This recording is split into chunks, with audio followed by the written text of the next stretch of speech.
And now, we welcome to the classroom this morning Professor Uzonna Anyiam, who is Assistant Professor of Geophysics and Environmental Science at Hope College, a position he has held since 2022. Now, Uzonna's educational journey covered 3 different continents.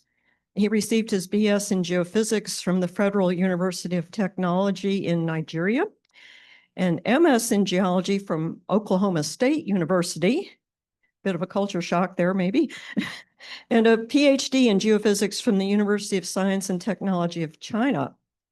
So that's Africa, North America, and Asia. And his research interests are reservoir characterization in complex basins and identifying sustainable energy sources. So Uzonna, drill us with some facts. Thank you. Thank you so much. Thank you. I'm happy to be here today. I hope that God willing, we can take something out of what I do here at Hope and what I've been doing for most part of my life. Yeah. So I'll be talking, as introduced, on prioritizing safe and sustainable energy development. I have case studies from Niger Delta and the Gulf of America now. Yeah. So, so let's go right into it. Not work.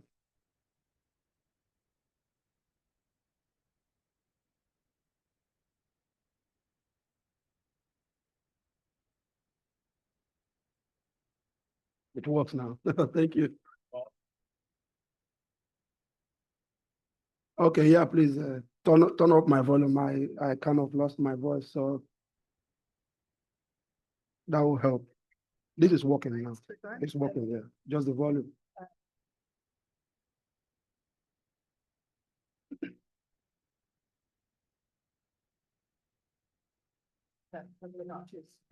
Thank you. Yeah, I think it's better. Thank you so much. Okay, so we'll be looking at case studies from Gulf of America and Niger Delta. Some of the work are done by myself and some with my students here at Hope. So just to do a quick introduction, safe or sustainable energy development, came about because of CO2 emissions, right? I mean, because of greenhouse gas emissions, which is mostly driven by fossil fuel consumption, we talk about sustainable energy development. Renewable, another part of it is that renewables are variable. So sometimes there's no sunshine, sometimes there is no wind blowing. So when those things are not happening, just like we had the eclipse last spring, I think so, and the solar panels here at Hope just went to zero, no energy generation, right? Just like in the night when there is no sun, you have no energy. So because of those 2 reasons, we talk about sustainable energy development. And on this figure produced by USGS, you see a lot of energy generation operations from oil and gas production to enhanced oil recovery.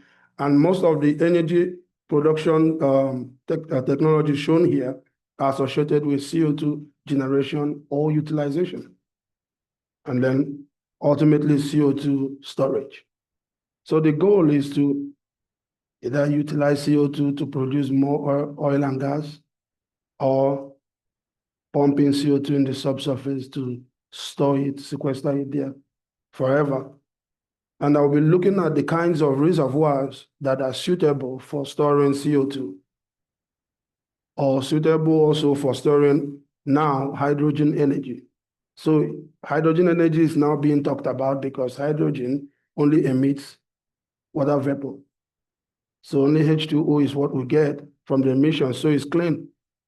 But we need to store hydrogen, and it's highly buoyant and volatile. So surface storage is really impossible, essentially. So subsurface storage of hydrogen is very good, is the best, so that whenever the sun is not shining, we can pump the hydrogen stored in the subsurface, use it to generate electricity. So what I'll be talking about, you'll be hearing about energy mix. Some people talk about energy transition. I'm of the opinion that it should be energy addition instead of transition, right? Transitioning from oil and gas will be very bad for so many communities, so many nations. They will not just go poor. People are going to die if we just shut off fossil fuel. Because, I mean, that's like 60-something% of world energy production. So what should we do? We're looking at CO2 capturing from those fossil fuel power plants and sequestering them in the subsurface, okay? So let's go into part one. So part one is a work in the Gulf of America funded by NASA, which we've completed first part of it with my students. Well, our work here is to look at structural traps that can house or hold CO2 if we're pumping CO2 underground. Because the problem with CO2 is at its supercritical phase, so it can easily migrate. You need to be sure that the faults in that region are sealing faults. They will not permit upward migration of pumped in CO2.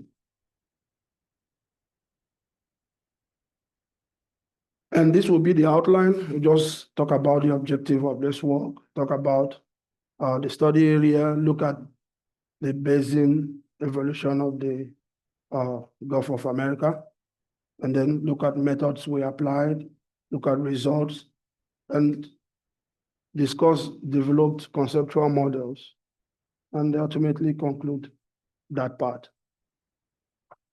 So what's the objective? Number one, we want to find if there is potential for CO2 storage in the Gulf of America. Why Gulf of America? As you may know, here in the US, oil and gas business or land business is a function of the landlord mostly. So the landlord has a lot of mineral rights and all of that. It's not the same thing in my country, in Nigeria. In Nigeria, the government gets to kind of take over things whenever they want to. Eminent domain here in the US is not that easy. There are a lot of processes the government has to go through to get that. So we are looking at offshore storage because there you don't worry about landlords.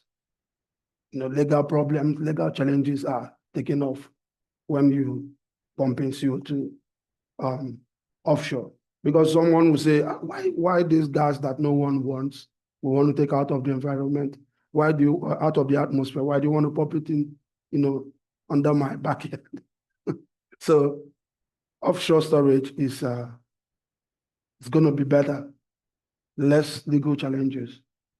Okay, and then we want to use 3D seismic to see if we can characterize stratigraphic models, stratigraphic traps, structural traps that can host or keep CO2 in the subsurface for millions of years.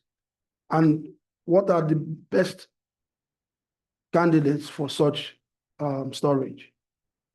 Will be oil and gas, depleted oil and gas reservoirs. We already know that they could keep oil and gas there for millions of years and oil didn't come up to the surface. So they have the sealed, everything needed to keep CO2 down there. So that's why that's our number one target, to map out depleted oil and gas reservoir fields, map them out, and then evaluate them for potential for fault integrity and sealability to make sure that those will be able to keep the CO2 down there forever.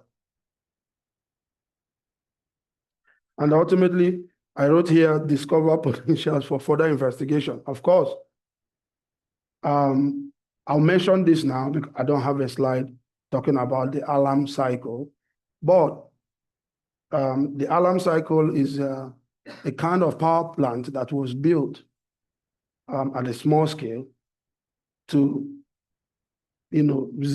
remove CO2 emission, that is achieve zero CO2 emissions. So all the emissions coming from the power plant as you burn the natural gas is just recycled and used as hot, gas to still power the power plant. And then ultimately when that recycle phase, gets optimized, then you extract the CO2, channel it into condensing tanks, and then pump it underground. So that way, no CO2 is emitted to the atmosphere. And yet you are burning natural gas for electricity. So the alarm cycle has been done, and the alarm guy did it. It's been built at a small scale.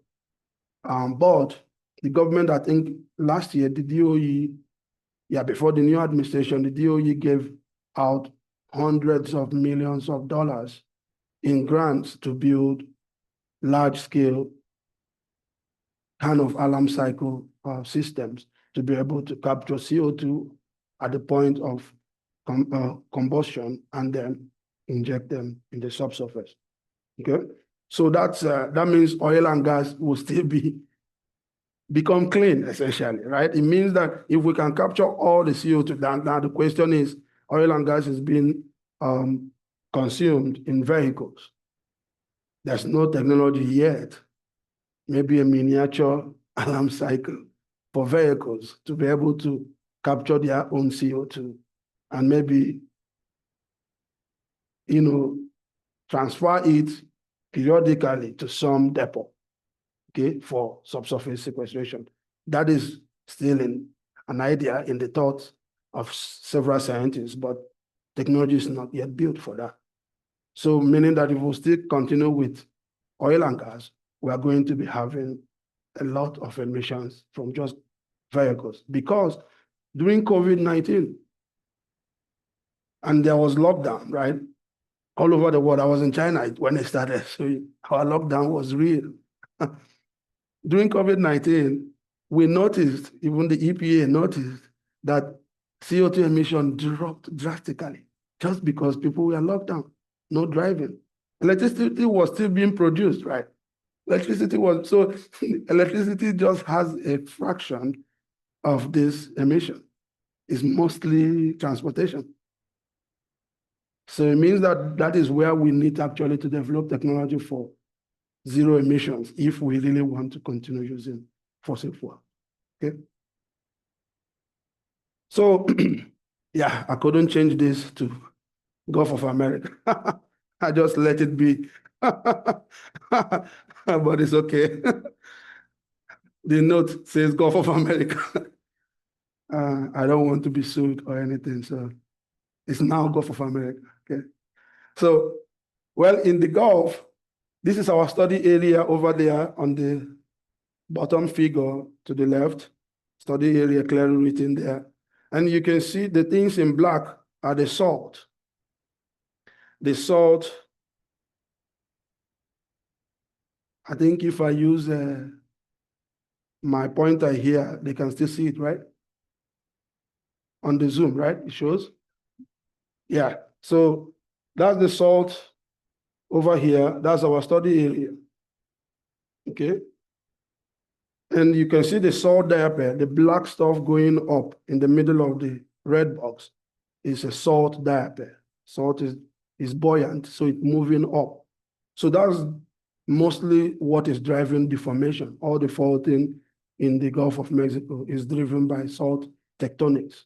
So as the salt is moving, trying to move up, some places it's a salt pillow, and then others salt diapers, you have formations deposited on top of the salt, fracturing and faulting, okay? So that's our study area in the Gulf of Mexico. It's named East Cameroon field. And that's what we'll be looking at. And this place has been producing oil and gas in the Gulf of Mexico since 1936. We found oil and gas for the first time, excuse me, in 1958 in Nigeria. That's when the first well was drilled and we found oil and gas. So, but this has been producing since 1936, okay?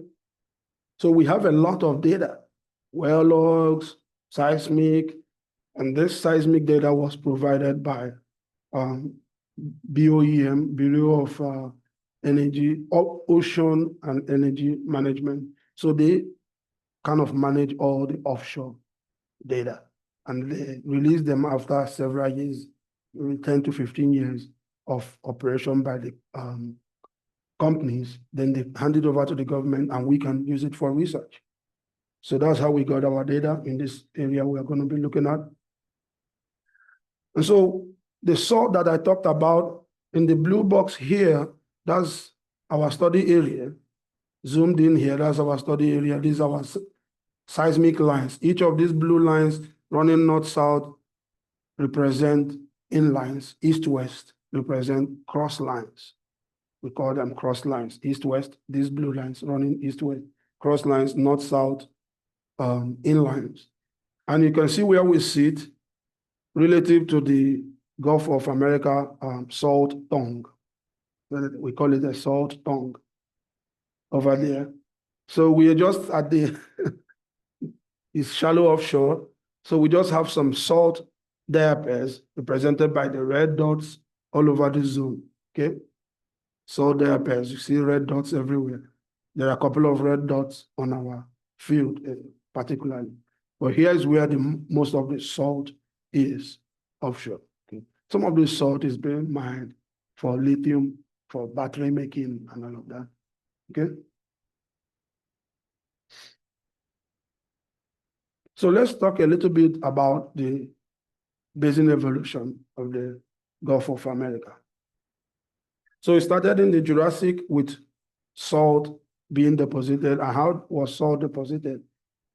The heat period in the Jurassic resulted in salt being precipitated out of solution. Because as you dry up water, salt forms. So that's what happened. We began to form the salt.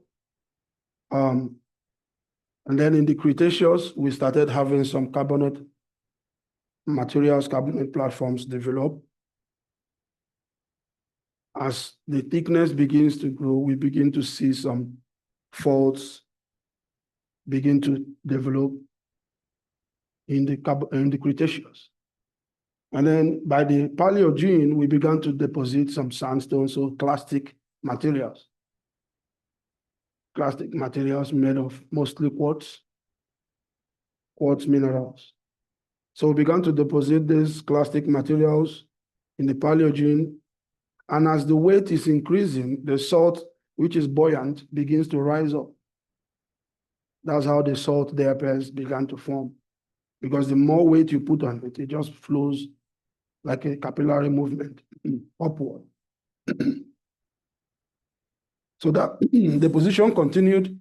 In this case, more sandstone, so more rivers flowing into the Gulf, bringing in sediments, mostly clastic sediments being deposited. And that continued. And then we began to have growth faults develop. Growth faults in the middle section here, growth faults are given that name because as they form, they are seen deposition, as deposition is going on, the more sediments you put, the more the fault expands, grows. So we call them growth faults because you are putting in more sediments. So some parts are thicker than the other parts in growth fault. And we'll see it in our field. The northern part of our field is so thin compared to the southern part of our field. That's where much of the deposition is happening. The more basinal area is where you have more deposition happening. I'll show that shortly. So the more we deposit, the more the salt, rises. So the salt diapir kept rising through the Neogene. And on the side of the faults, what I'm showing here these are all faults. On the side of the fault, on the side of the salt, you have faults. We call them flank faults, developing on the side of the salt. Because what is happening is that the formation on the salt, as the salt is trying to push up, those formations begin to have extension. They are being stretched, so they begin to fold. They are all normal faults developing over there. And here's an example from the seismic data we have in our field. So this is our work. This is our field, and that's the line over there running north-south. So north over here, south, and you see the deposition. This is the Pliocene plate. Look at how thin this place is compared to here and compared to this side, right? This is the southern part. It's really thick, more deposition, but thin. And so interpreting the seismic is quite difficult because you really need to understand the geology to know that this does not just continue somewhere here. You need to understand that because of growth, right, the formations in the southern part are way thicker than the formation. And what helped us to do this interpretation are what we call biostratigraphic data. So wells have already been drilled, and we know the ages of the fossils found in those wells and at the depth where they occur. So we know that this top cannot even be interpreted over here. It just ended on the soil without us finding the base of the purple and then the top of the orange zone. Okay? So, but the biostratigraphic data, some of which are written over here, these white points here show you the biostratigraphic information we have. Without that, we can't tell where this top is because it's almost impossible to interpret. You can't match it. If we folded this seismic from here and try to place it over here, we really it can't fit because you have more units on this side that don't exist on this side. So it's almost impossible to interpret without biostratigraphic information. So the bio information helped us know where to put in the tops. Okay. So let's look at the methods we applied. So as I was already mentioned, biostratigraphic information, we incorporated it in the 3D seismic interpretation.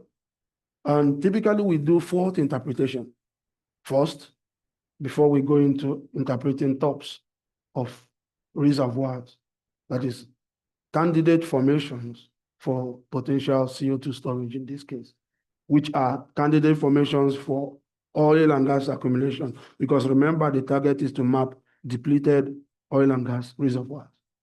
Okay. So, and for this work, we used the multi-million-dollar Schlumberger softwares, which I got. I don't know, maybe some of you saw the publication on the magazine. That was in 2023. When I came here, I applied for that grant. They gave us the grant, 10 licenses each of the 4 of their geophysical softwares for subsurface characterization. And those softwares cost $30 million. Okay, but they gave Hope College 100% discount. Okay, so this company, Schlumberger, is like a multi-billion-dollar company. They give this to schools where they have a faculty who is experienced to use them for research and education. So I applied for it and I got it. And that's what I'm teaching my students. Typically, I didn't learn this. I only learned it in grad school at Oklahoma State. Oklahoma State had it. But now I'm teaching it to my undergraduate students. And they're doing very well. Very, very well. Okay. We just published this work. Part of this work have been published with an undergraduate student first author. Okay. So that's what we use to do the fault interpretation and then horizon interpretation. Ultimately, we produce maps like these We produce structural maps that tell us where we have what we call traps, what can serve as traps, where you have a seal on top, a reservoir below it, and then the source rock deep within. So you know that you have a seal. The seal has to be folded or faulted constructively in a way it can trap fluid within it for us to refer to it as a trap. Structural trap. There could be stratigraphic traps. Stratigraphic traps don't have structures associated with it.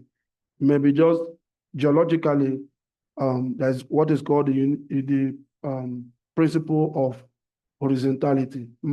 Beds are deposited horizontally first before any event causes them to tilt or fold or fault.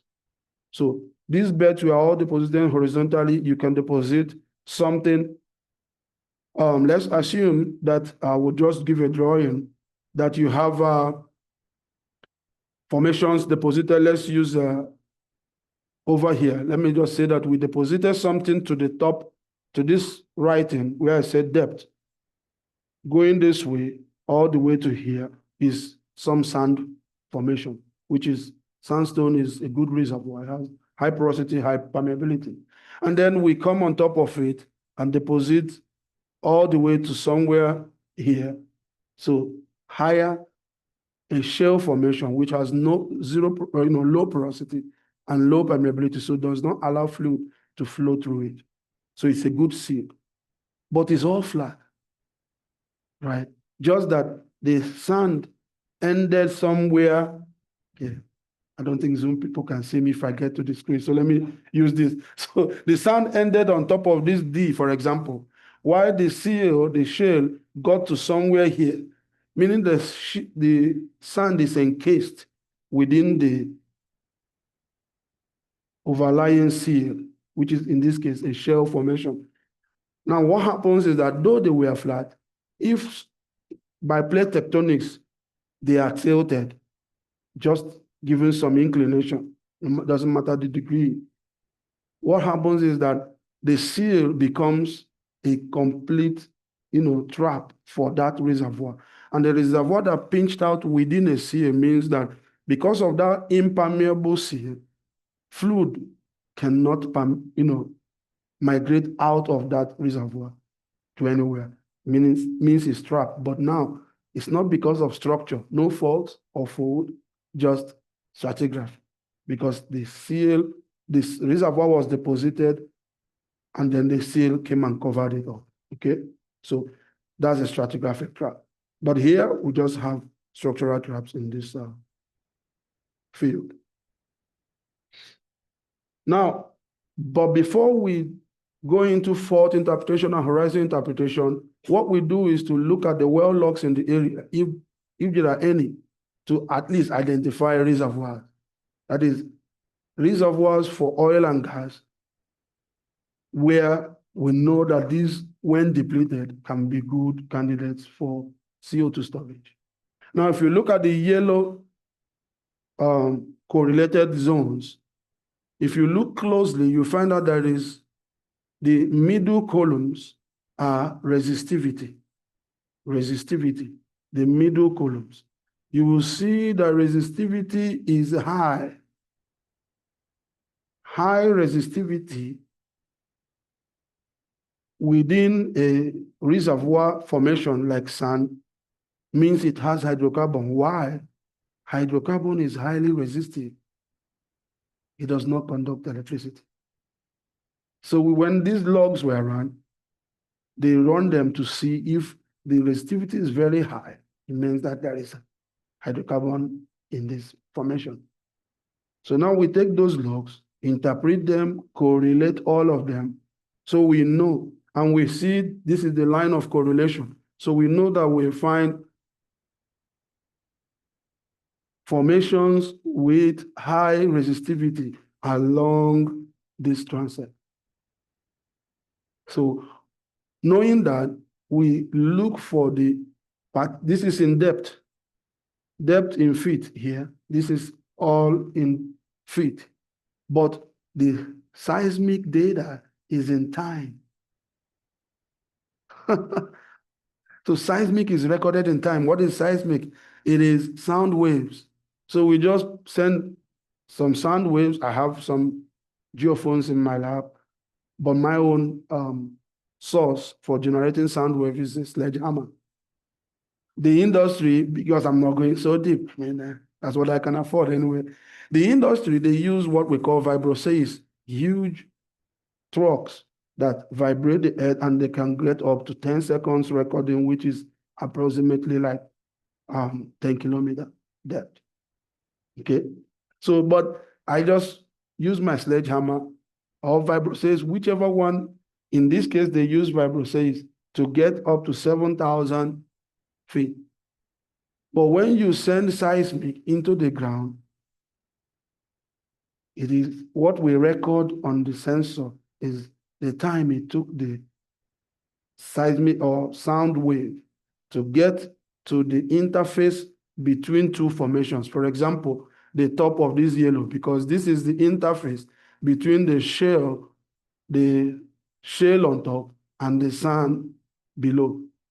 This top is the interface between this shale up and sand here. And this top here is the interface between this sand and the shale below. So at that interface, the sound wave will bounce back, reflect, and come back to the surface. When it comes back and records, we note the time. That time is called two-way time. That is, goes one way, returns back. And then we'll do all the processing. I'm not going to bother you with that. When we process it, we get that image I showed, which I'm going to show more, where I had biostratigraphic tops. We get that image and we can interpret it. So we know the seismic is in time, but this guy is in depth. Then how do we convert this top at, let's use this one for example. This one is 12,200, for example, okay? Let's assume that this top is at 12,200 feet depth.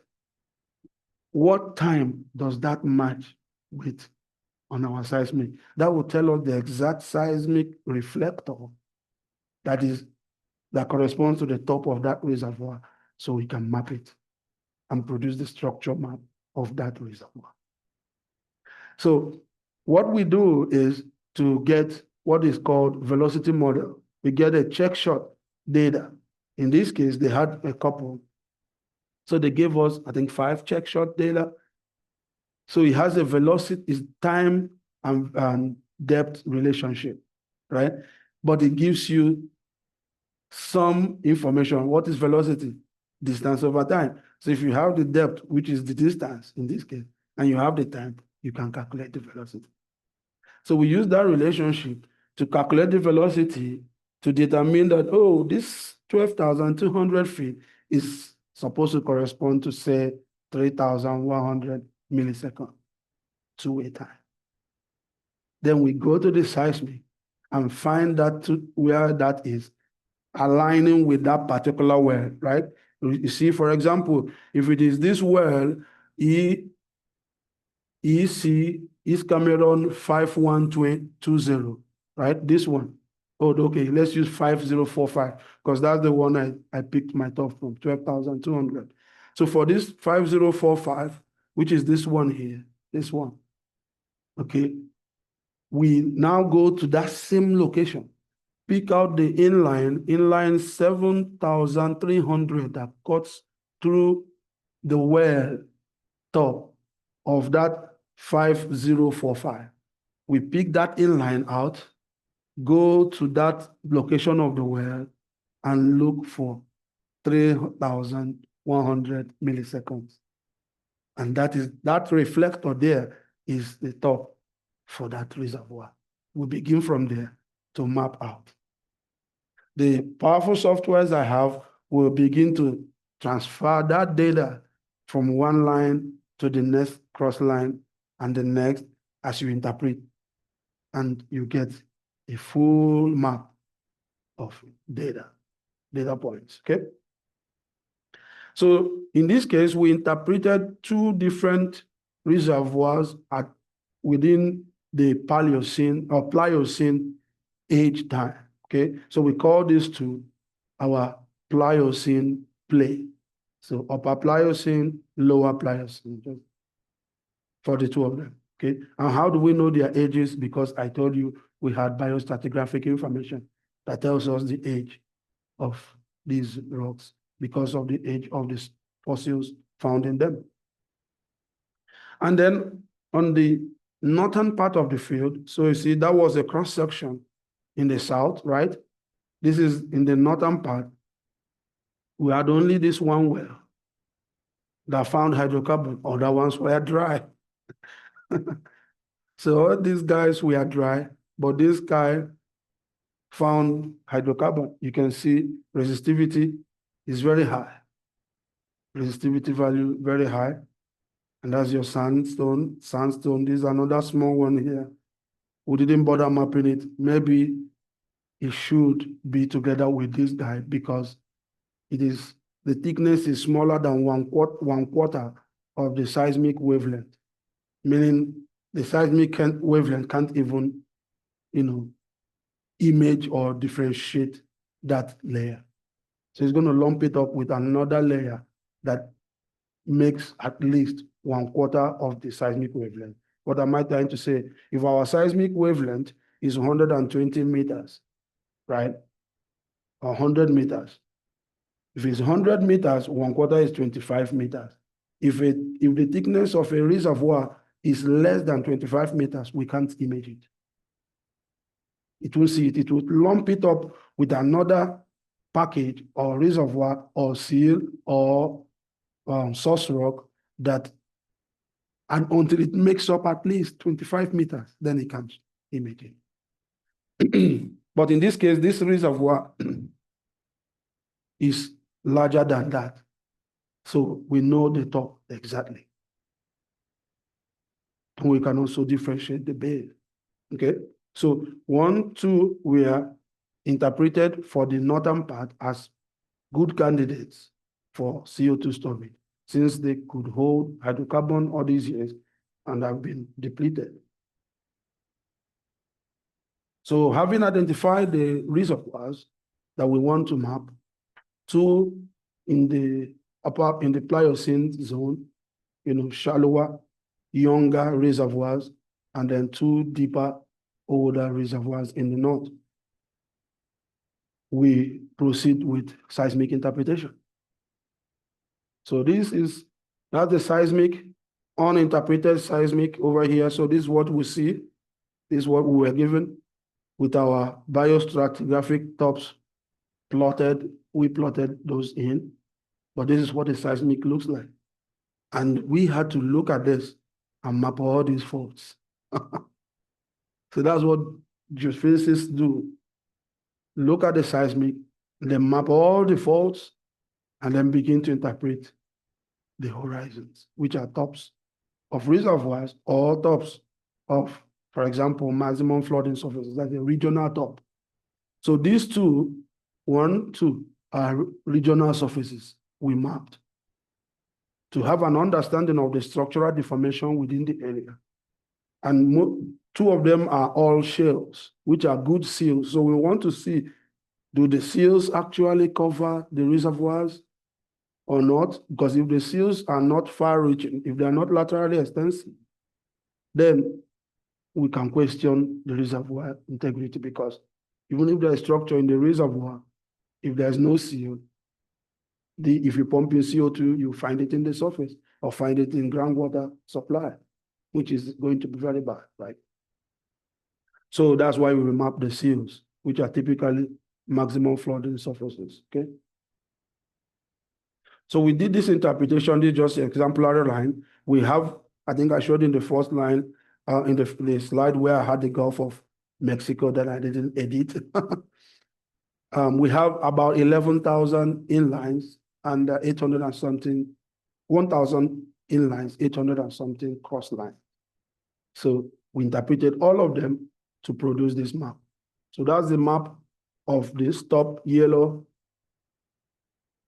maximum flooding surface, known as the upper Pliocene surface. PU surface, upper Pliocene surface.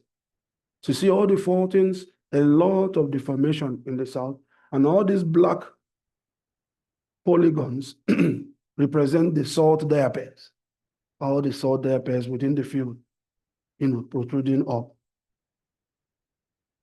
So these are the salt diapares called through by this surface, right? While for this surface, that is the upper lower Miocene, which is this one, the blue one here. It does not appear in the south. Even with biostratigraphic data, we don't see any age up to the Miocene age. So we stop it where we can see it, okay? So you just stop the interpretation here. Behind this fourth ridge or fourth diaper, there is no upper lower Miocene surface. So that's why this map is shorter, stopped about the middle of the field, but you can still see these two diapers cut through this surface also at depth. And then over here, this becomes a huge fault or salt ridge. Okay, that's this. These ones did not appear here. Okay. So we did our interpretation. And then here's an example of an east-west line. So I showed you the north-south line, and this is east-west line, east-west line, and this line is from here.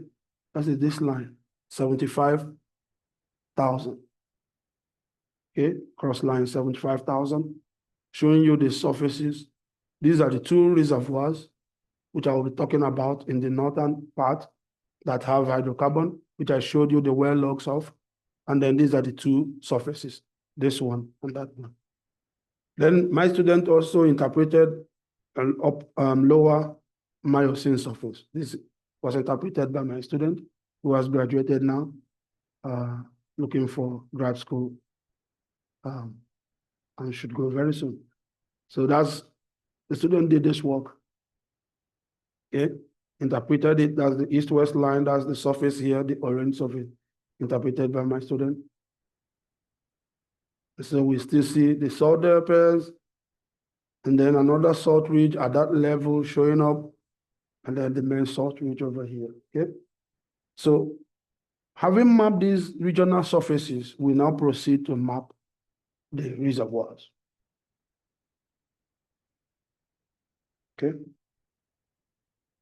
And so, one more east-west line. This one is in the south. This east-west line, 63240 is over here. That's this east-west line. Cutting through this salt diaper and that salt diaper. And these are the two salt diapers you see here. And these were interpreted three reservoirs here. I'll be discussing two, and that's the regional surface, upper Pliocene surface, which is this surface. Okay. So let's look at the reservoirs. So this is what the reservoir top looks like in our field. The salt ridges are there, and then all the faults. And then we begin to look for what we call closures, which are traps, structural traps. We have used several colors to define them. The red colors represent traps that don't have high amplitude. And then these purple ones represent the ones with amplitude evidence. Why is amplitude important? Sometimes amplitude tells us that there is good sand formation within that region, or there is some hydrocarbon. It shows us bright spot. If the amplitude is very bright, we suspect hydrocarbon accumulation.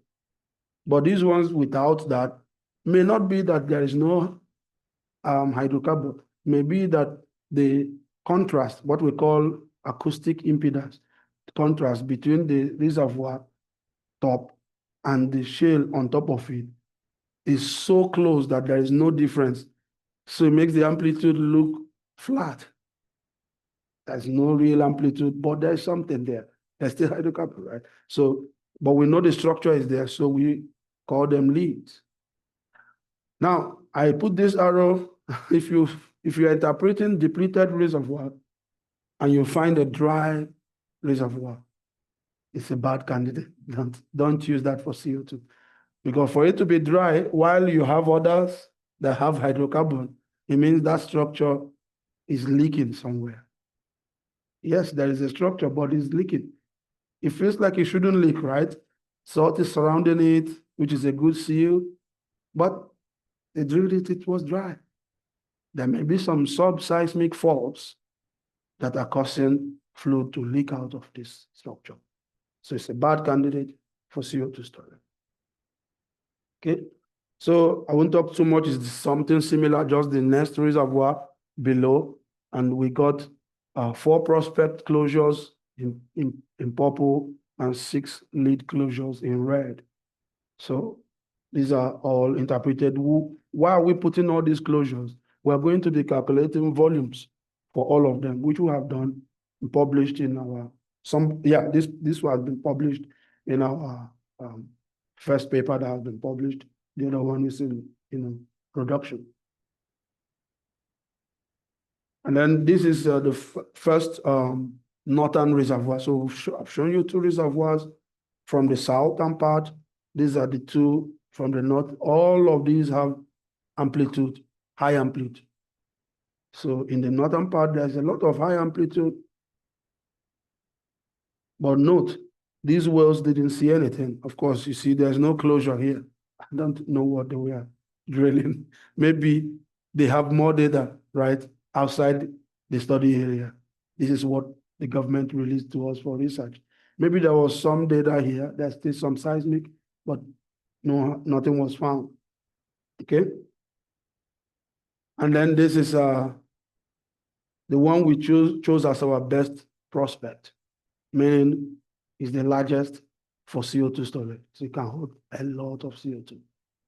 And it has good closure. And this well drilled diagonally into this and found hydrocarbon. Okay? So that's looking closely, zooming into our best prospect, this prospect, and that's the high resistivity, showing us that there is some hydrocarbon within this. And it's a good prospect for CO2 storage. So we calculated how much oil and gas it can hold and how much gas it can hold, and then ultimately converted to determine that it will hold not just this big prospect, the best prospect, but all the prospects in our field will hold altogether approximately 70 million metric tons of CO2. Okay, so it's a good place to store CO2 and there are no legal challenges. So just to put everything in perspective, this is what the field looks like. So this is our model, just to let a layperson understand what is happening in that field. Not looking at seismic, but generated from seismic. We see that in the northern part, this is what the reservoirs look like. They are folded, but also faulted. Okay, so folded, fault-bounded closures in the northern part. Here you have the growth fault-bounded closure in the southern part, and in the middle we have closures that are associated with, salt flanks. 2 salt layer pairs forming the seal for the hydrocarbon being trapped at these flanks. So typically we drill wells to the salt flank to produce these hydrocarbons. Okay.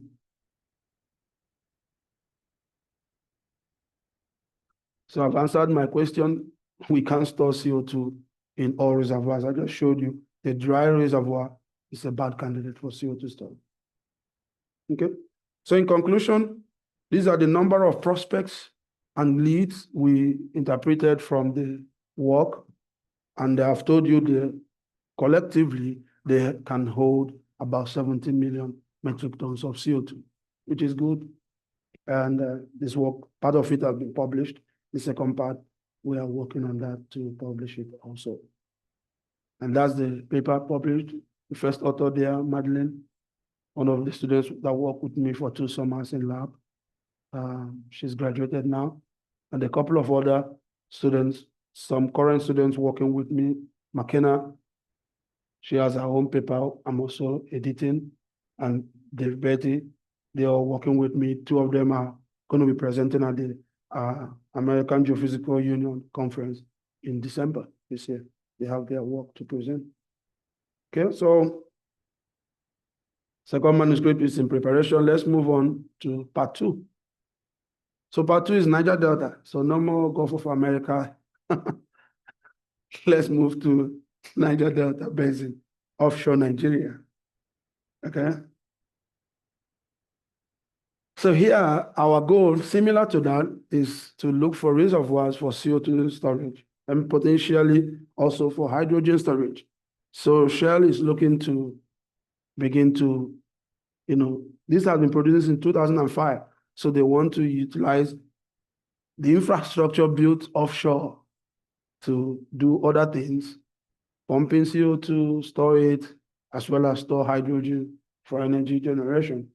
So we are doing that interpretation to characterize those reservoirs and determine potential other prospects within the region for hydrocarbon production, as well as characterize prospects for CO2 storage and hydrogen storage potentially.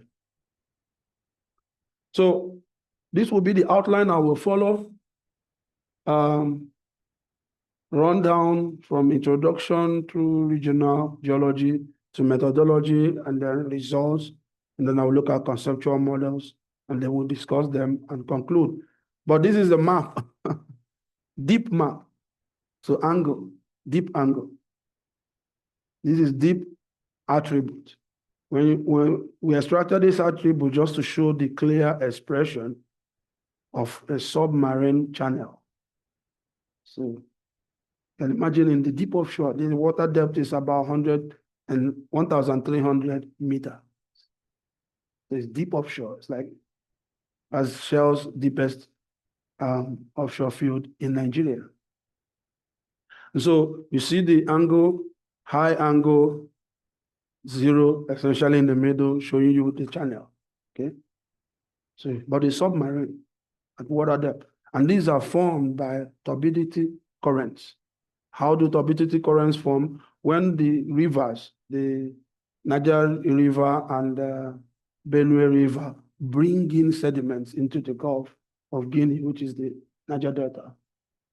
They bring in a lot of sand and shale sediment. These huge sediment supply, causes turbidity movement because it makes the density of the water to be high. And then essentially they flow underground. Rather than just staying in the ocean, in the Atlantic Ocean, the sediments flow underground to distance and then carve out this channel called submarine channel in the deep offshore, okay? Until they get to a place where the ocean's energy kind of reduces the energy of the flow, and then deposition begins to happen. All those sediments that carve this channel will deposit somewhere deep into the ocean. Okay?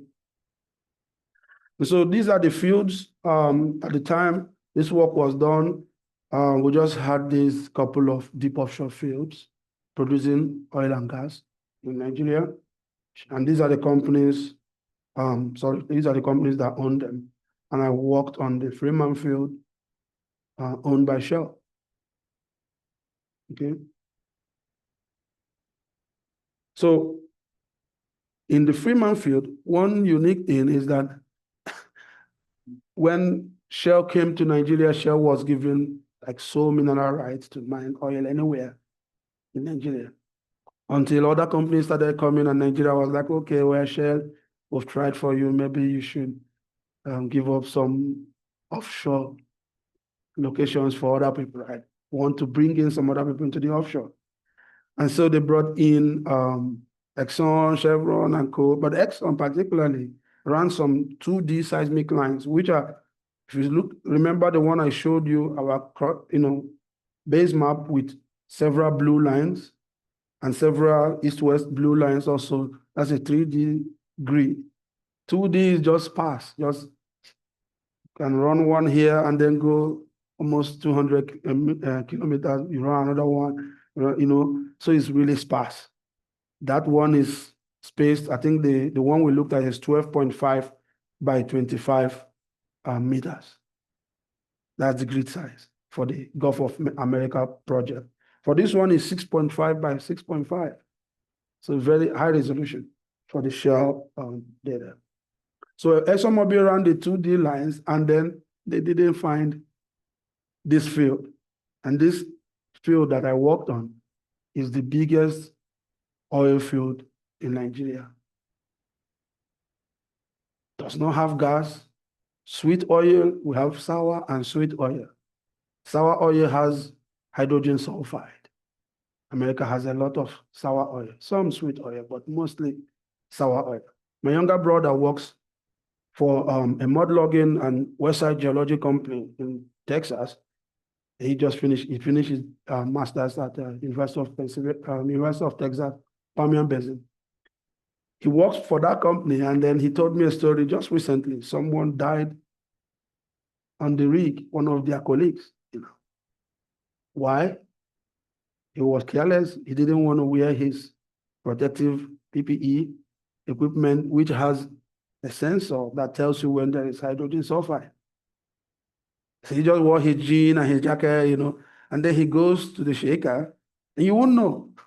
Just comes back, sits on his chair, and they found him hours dead on his chair. Because that's hydrogen sulfide, it's odorless. You won't know you have breathed it, but the sensor can feel it far away, and then you just have to check out. Hold your breath and run back. That's just the way. So, but he wasn't wearing that. So that's what they suspect. I mean, of course, he can't say what happened, but they knew that there was a time when he was there when they had hydrogen sulfides come out from the shaker. So that's the study area over there in this red box here. I will talk about this north-south line here will be the line for my structural model. The structural model similar to the 2D structural model that I showed for the Gulf of America project. I will run this. So you see, some part of the line is outside my project. So I will use data from another publication to complete the northern part. The southern part is my project data, okay? And then this will be the cross-section line we will look at to discuss. So this has been producing, and you can see it's a huge field, produces 225,000 barrels of oil per day.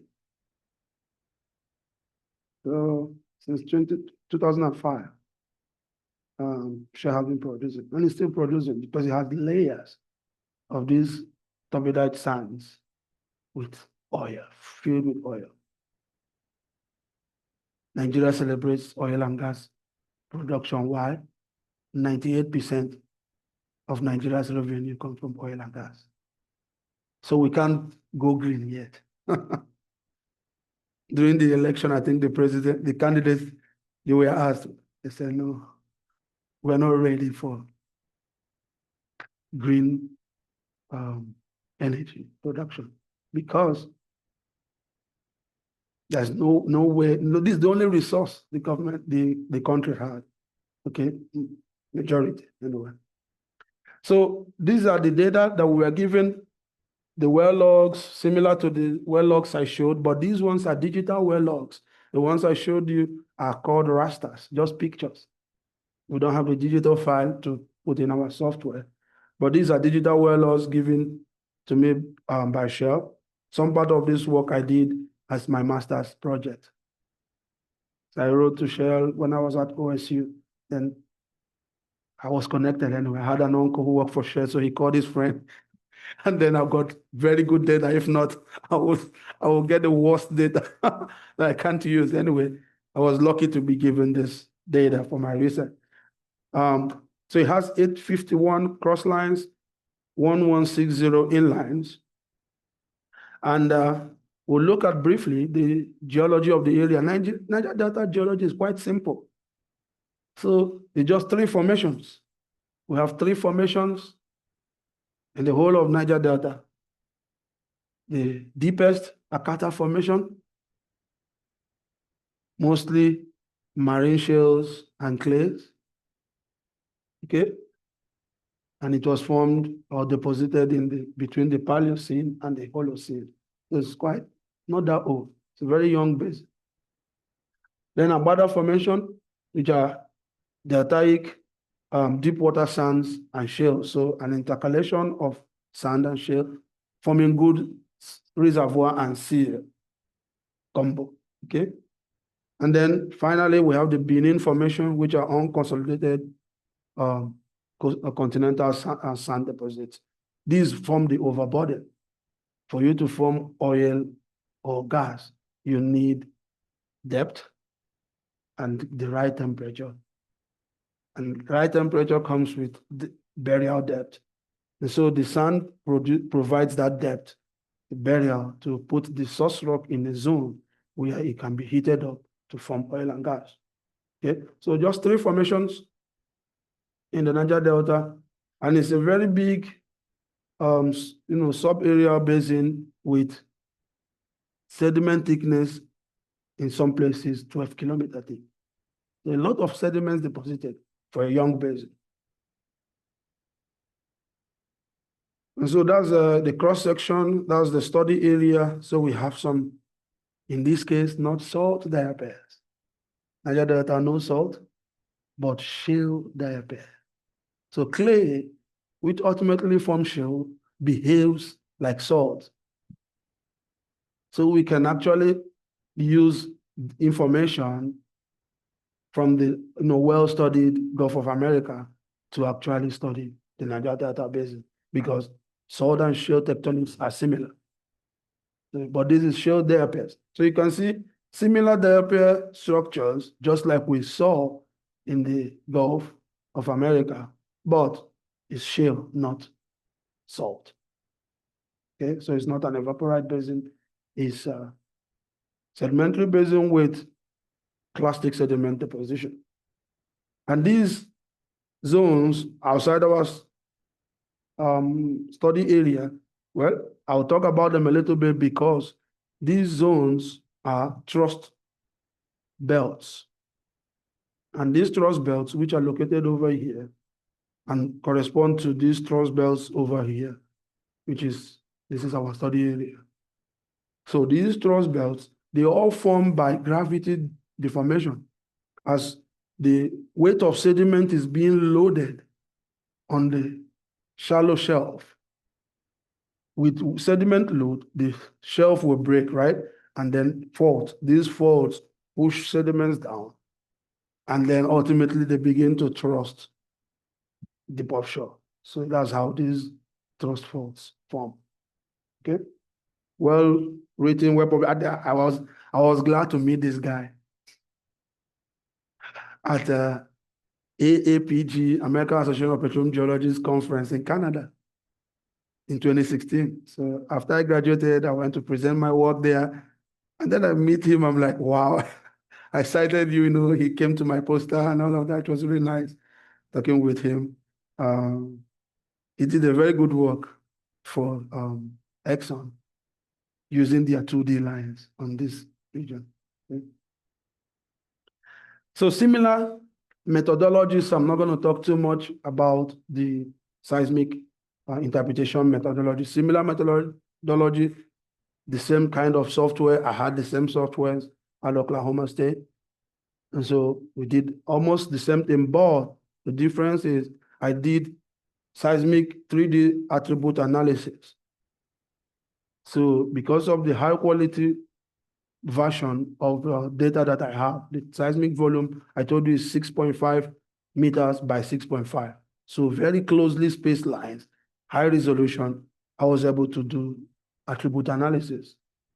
So in this project, I'll show you several seismic attributes that help us find hydrocarbon or find reservoirs that can be used for CO2 storage. So what I was talking about, I simplified about converting depth in well logs to time to be able to know the top of the reservoir. Actually, we did it in the Gulf of America data manually because we never had density and sonic logs. We only had the pictures, right? And they only had resistivity, gamma ray, and I think one porosity log like that. That's all. So, but in this data, Shell, given my uncle's friend, I thank God for that provision. I was given density and sonic. Why is density and sonic important? Acoustic impedance is density times velocity. Sonic log is sound log, essentially, sends sound waves, but measures the inverse of the velocity. So instead of measuring meters per second, it's measuring seconds per meter. So how fast the thing returns per meter is time. So we just do the inverse of the sonic to get velocity and use that, times it by the density, we can get our own synthetic seismogram, okay? So we create a wavelet, use these reflection coefficients generated from the sonic and density log, and then multiply, just convolve it with the wavelet, and we can get our own artificial seismogram that we can compare with the real seismic seismogram. Wherever the tops match, we know that this particular reflection coefficient, which corresponds to a trough, for example, is coming from this reservoir, sand reservoir. So once we match them, we now begin to interpret. So this is like the best way, but you need the data. And typically when you're exploring for oil and gas, no wells have been drilled, right? You only make do with 3D seismic. But when they're trying to go into production development, they drill a lot of exploratory wells and log these things so that they can have more information about that, okay? So this is very important so that we can convert the seismic whole map from time to depth accurately. So that's why this is very important. So I have that, and that's the result of the well to seismic tie. And you can see over here, I can use this pointer, Zoom people can see it.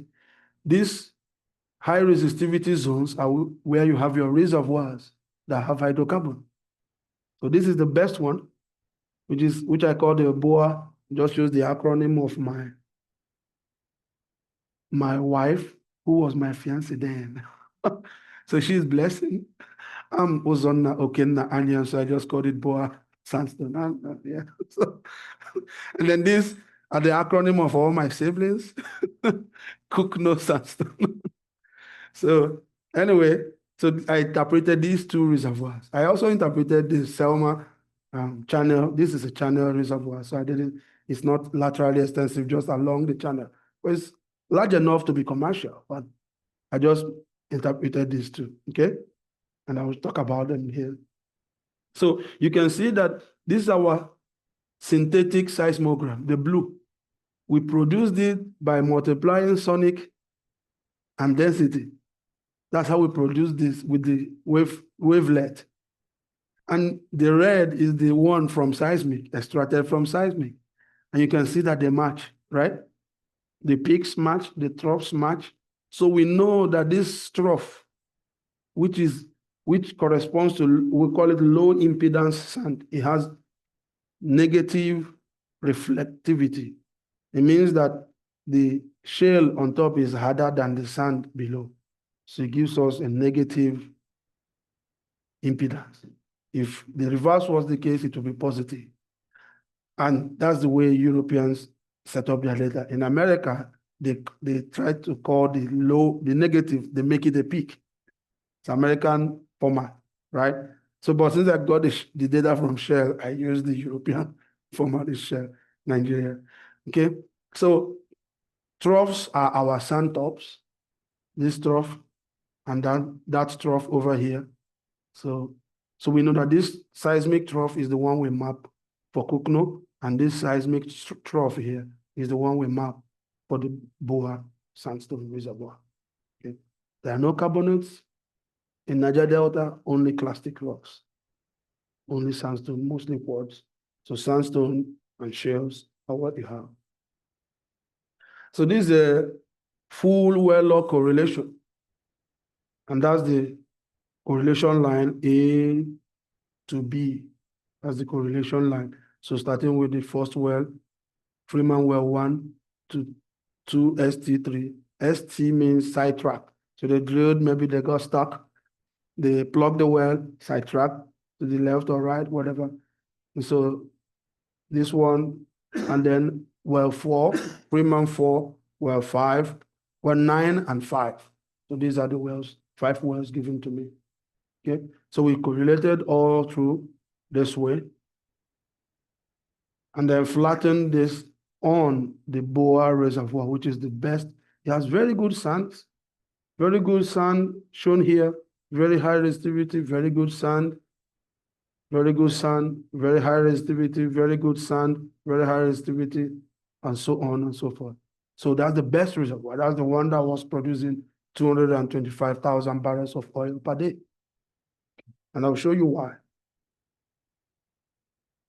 Now, after that well log correlation and the well to seismic tie, so we know which reflector to interpret, we go in to interpret the seismic, just like we did for the Gulf of America. And then we interpreted all the seismic, mapped the tops. So that's our Boa top, and that is our Kukno top. Here, there is no much growth. So no disparity, right, in thickness, it's not that much. Much of the thinning in the middle is associated with what we call crestal thinning, when you are trying to fold something. Like if you try to fold a pepper, a set of peppers, you will have everything kind of thin in the middle and then thicken outside the crest, right? So that's what is happening geologically. We have crestal thinning and then thickening at the limbs. Now, we use those well logs. We try to use the same velocity model we produced from the well to seismic tie to tie the wells to the seismic. So the well, this well is in depth, but because we have the velocity model, we're able to position it at the right place and time in the seismic so that we know that this sand, okay, that's the low gamma ray, this is the gamma ray log, low gamma ray sand corresponds to that top. Low gamma ray sand corresponds to this trough. This peak is this black. This low gamma ray sand, this one, this peak is this black, this trough is this one down. So we do that. That's what, just zooming into what is here. And then we interpret, okay? So here's another example of a cross-line interpretation showing us the faults, not much faulting on the cross-line zone. So most of the faults are running essentially almost east-west, and you can see them more on the north-south lines in this area. Just very few faults that are running north-south that you can see on the east-west line, which is this cross-line example. And then this is a diagonal line from one end of the field. So I can go back to the next slide just quickly. This line is from here to here. That line I'm going to show. It's just a regional line to show us clearly the crestal thinning. See how thin this place is and how thick it is down here. So there's some growth, but not, nearly close to what we had in the Gulf of Mexico or Gulf of America. So we know that there's some growth, there's some unlapping to confirm that increase in deposition in the synclinal part, but we can still easily track this even without biostratigraphic data, because the sandstone reservoirs are laterally extensive. Remember, they are turbidite sands carried by the ocean, deposited broadly. So these are not just some small deposits of sand, but broad deposit of sand in the offshore. So we can still track them in spite of the growth happening here. Okay. So after interpretation, we produce maps similar to the one we produced. And so this, you see why this is producing a lot of hydrocarbon? It is a huge anticline that has all oil, no gas cap, just oil. You can have a gas cap when there is some gas being produced by your source rock. And that gas will be, because it's less dense than oil, it's going to be on top, right? But here is all oil being produced. It's a young basin, so no too much heat. It's not even close to any active tectonics. And so we are having mostly oil being produced by the source rock and filling that whole anticline, this whole anticline. I'll show you the seismic attributes. And what I showed you is the two-way time structure map and the depth converted structure map. So now we know what the depth is all over the field by using the velocity model to convert that map. Okay, so we know the depth, and these depths match the drilling tops gotten from the wells at all the well locations. We can match the depth because we have the right velocity model from the sonic and density law. Okay? That's the Kukno top, which we interpreted. Highly faulted, so may not be the best for CO2 storage because it's highly faulted and the seismic attribute was not looking too good. So we don't see amplitude cutoff at faults the way we expect, so that you know that there is no communication. Fluid is not flowing through the fault. But for the BOA, this one, I'll show the amplitude map, which is amplitude attribute map, to show you that there is good amplitude cutoff at faults. Okay? Yeah. So we did the structural model for that. This is what the structure looks like in that area. It's supposed to be on an extension on the Niger Delta slope, continental slope, right? But see what you see? It's compression, right? So remember what I said about weight of sediment causing the slope to break and push forward. That's what formed this fold. So this is at the almost the toe of slope in the Niger Delta continental slope. Okay, and all these faults are parasitic structures. They just form because of the crestal extension. The normal faults break through the anticline.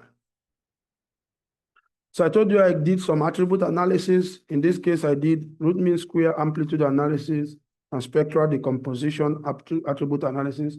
I won't talk too much about that. For spectral decomposition, we just break seismic from time to frequency. Small frequency, medium frequency, large frequency, because smaller the frequency, the thinner packages of formations you can image. The larger the frequency, smaller the frequency, sorry, that is longer the wavelength, the deeper, the thicker sections you can image, okay? So high frequency images thin beds, low frequency images large thick beds, yeah? So that's what I'm showing here. Thin beds are shown by image by high frequency, low frequency can image thick beds as well as big channels. So this is an example of ROMS amplitude. All these bright spots you are seeing here are filled with oil. It just shows you the zone of oil accumulation. So it's sandstone filled with oil. And that's it in 3D. That's what it looks like, the anticline, but filled with oil. And you see oil, the cutoff of amplitude along faults shows that this oil here can flow through this fault to this side, which is good. If we want to pump in CO2 in this zone, we know it's not going to go out of this formation. And that's a channel sand that I interpreted, Selma sand. It's huge, but you see the bright amplitude, and these wells saw high resistivity showing it has hydrocarbon. You could use it for storing CO2, but it's not the first candidate for us. This is the first candidate. And then we did the spectral decomposition. This just helps us map individual layers within the channel to make sure we know the thickness, and then we see how heterogeneous the channels are within the main canyon. Okay, this is the big channel, and these are small dendritic channels within the channel. So let's quickly discuss in a few minutes the results we got in this place. So our hypothesis for deposition was that this would just be a fan complex deposited on the Niger Delta slope. But what we see is well highly channelized. Okay, so that's this reservoir top, highly channelized. These are small, small channels eroding good packages of sand previously deposited, but we still have a good quantity of sand to have a lot of hydrocarbon accumulation. And in this case, will serve us for CO2 storage. For the structural component, we thought that it will be your simple rollover anticline at worst, faulted a little bit. But in this case, it's not a fault-bounded rollover anticline. What we have is a massive anticline that is highly segmented by crossing conjugate number 4. And on the northern part of the field, there's the shell diaper. This is outside my study area. This is a work by Benjamin and Hughes and Chima et al. They did this work to characterize the shell diaper and the associated faults. This is my study area with the crossing conjugate number 4. So putting everything together, as from the seafloor, the submarine canyon I showed in the beginning, which we calculated deep for, the deep attribute, and then all the way to the shale core that is folding these reservoirs. The reservoirs are in green, and that's the submarine canyon, late stage one that cut through the channel, where we had that channel sand deposited. And finally, these are the new findings we are working on publishing on the second paper. One paper has been published already from this work, is that these crossing conjugate faults are unique. They are sequential. So one happened before the next one came. So this was formed before this came and offsetted this fault. When they happen that way, they arrange the reservoir grains in a way that it increases permeability. So there's permeability increase associated with this kind of faulting. And that's what we see here. This permeability data, wells close to the fault. These two wells, well 1 and well 4, close to this fault. That's well 4 here. And that's well 1, close to the crossing conjugate faults, have very high permeability, 3.4 Darcy, in this case 3,000 something millidarcy. But the well 2, away from it, has very low permeability. So there's permeability anisotropy being introduced by this kind of fault.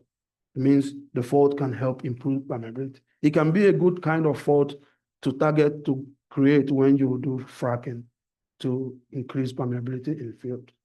So it's a good place to store CO2. And here's another evidence of the permeability. This one we used AI, machine learning. We only had this data. We used AI to model this same well, and this is what the AI did. Not too bad, right? I mean, this looks like this, right? So given that the result is near similar, not much error to the original data we used, went ahead to use AI to predict permeability for the other wells. And we see high permeability zones in those wells that are close to the crossing conjugate number 4. Okay, so here's a paper published, one published in Marine and Petroleum Geology Journal, and then this is another one in review I'm working on completing with my students. So to end everything, it's important to know where the fluids are going, whether it's CO2 you're pumping into the ground, hydrogen, wastewater from hydraulic fracking, you need to know where your fluid is going. This is a case study from Norway, Statoil. They had a giant sinkhole. They never knew where their fluid. They were pumping in water for water drive to push out the hydrocarbon being produced. They didn't know that water was not going into the reservoir deep. It was shallow and caused a sinkhole. And this is how deep. Do I show how deep the sinkhole is? Yeah. 40 meter by 20 meter sinkhole. If this happens under a rig platform or under the wellhead, it's going to fracture it and then cause a lot of spill. So you need to know, people don't just pump in things, know where it's going. And one of the methods we can use in knowing is to do microseismic monitoring. So as the fluids are flowing, we use seismic sensors to listen to the earth and we hear where they are going. So if there are faults developing, no matter how small, we can note them. The micro seismic events will align along those faults. And then we can tell that we should monitor or stop pumping and check what is happening. Okay. So thank you. These are the people that funded the projects and questions. Sheshe, this is Chinese for thank you. Sheshe. Okay, Uzonna, thank you. Yeah, give Uzonna a hand. If any of you need to leave, the time is here, but Uzonna can still entertain questions. I don't even know how to ask this question, but we know we have excess CO2 in our atmosphere compared to times before the Industrial Revolution. And we know roughly how much new CO2 we're generating each day or each year by burning of fossil fuels. What impact do you believe sequestration could have on what portion of all of that excess CO2 could be taken care of by sequestration? Okay, thank you so much for that question. I mean, currently we only have 13 CO2 storage, subsurface storage projects worldwide. So, I mean, subsurface storage can help significantly because if we can capture this CO2 from cement plants, refineries, you know, if you drive around, you see some gas flaring. Rather than flare the gas, why don't you maybe generate electricity and capture the CO2 and then pump? Yes, that is going to be the best way because people who plant trees, I mean, Michigan plants a lot of trees die. And when they die, they give off all the CO2 they've stored. We start afresh. So typically, it would be nice for the world to actually support this technology. It's going to help. And I believe, like I talked about the alarm cycle. Imagine getting the alarm cycle, which is already working in power plants, a small scale, into vehicles. Voila, we have solved the problem. And So every CO2 will be captured. Yeah. Truly permanent sequestration.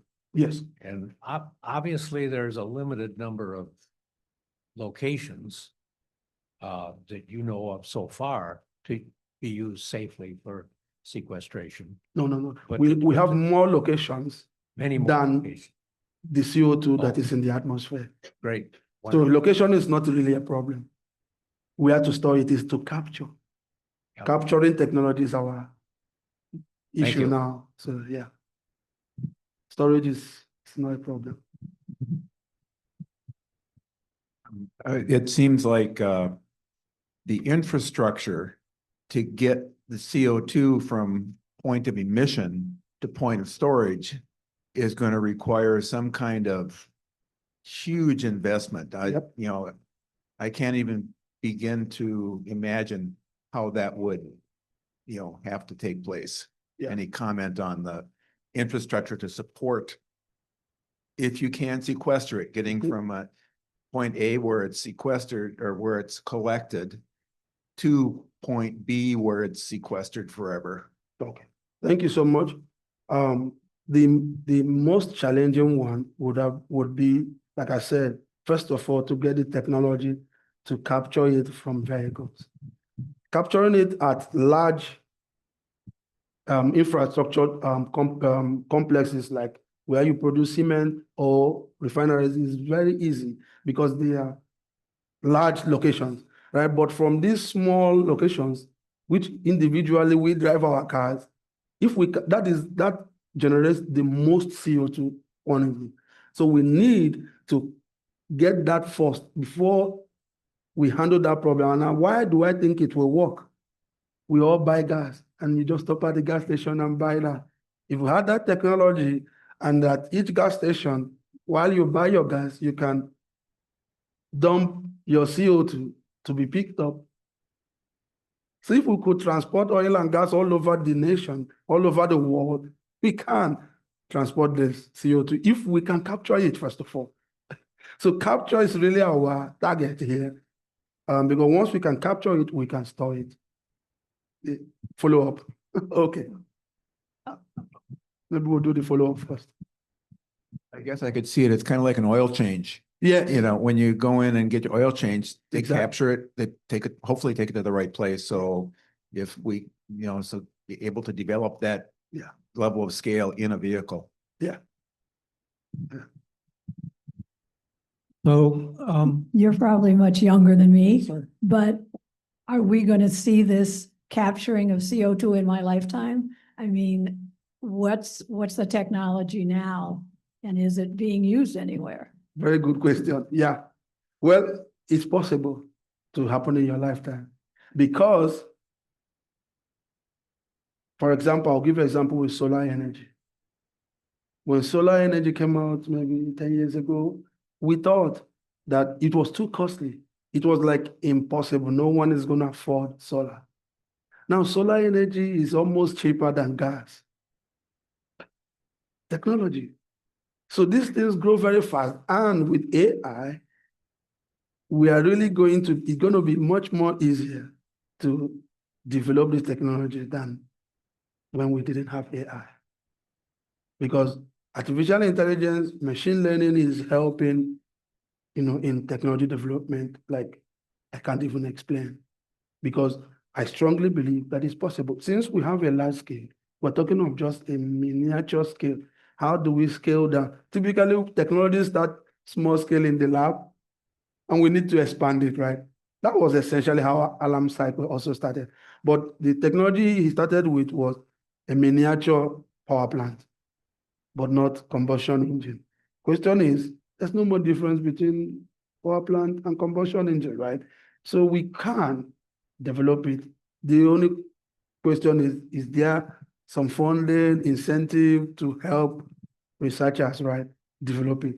Because there's no money to do the research. No one is going to write the proposal. No one is going to want to do it until there's money to do the research. And then we can do it and then expand on it. And then politics has to actually play into that to agree to expand that technology. Are the oil companies eager to help you use their empty wells? Yes, they are even the ones leading CO2 storage. All the major oil and gas companies are the ones leading CO2 storage, subsurface storage, yeah. Looking at the complexities of vehicle capture, would it be more feasible perhaps to, instead of trying to vehicle capture, to switch vehicles to hydrogen fuels? Oh, very good question. Well,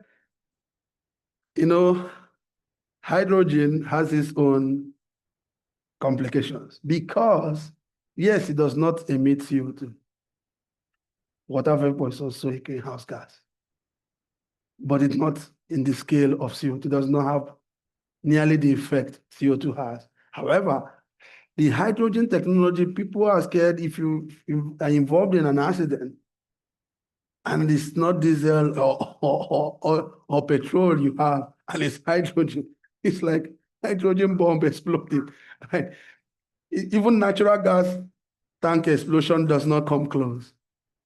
So still, as the technology is developing, there are a couple of fuel cell, that is hydrogen vehicles, buses around, but we still need to get that technology to a place where it will be safe, because it's not all about moving somebody from point A to B, doing it safely, right? So that the person does not.